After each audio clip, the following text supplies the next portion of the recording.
কোরআন মাজিদের রিডিং অর্থাৎ নাজেরাটা খুব ভালোভাবে শিখতে হয় প্র্যাকটিস করে করে। এটার জন্য পরিমিত সময় দিতে হয়।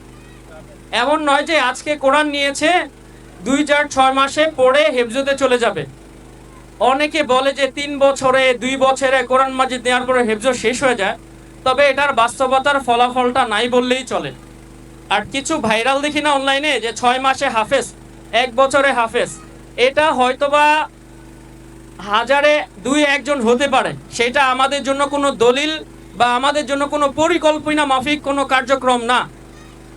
ঠিক আছে, তো স্বাভাবিক নিয়ম হচ্ছে বাচ্চাদের যদি মেধা থাকে বা মোটামুটি মেধা থাকে, ওর এই কোরআন মাজিদটা মিনিমাম প্র্যাকটিস করে 2 বছরের মতো প্র্যাকটিস করতে হয়।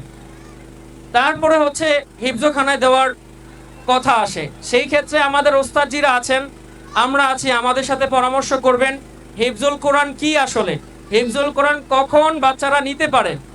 ঠিক আছে, এই বিষয়গুলো অনেকে না জেনে দেখা যাচ্ছে ভিন্নভাবে ভাবে। এই জন্য আমরা আছি, ওস্তাদবৃন্দ আছে, সবার সাথে পরামর্শ করবেন হিফজুল কোরআনে ভর্তি করার ব্যাপারে।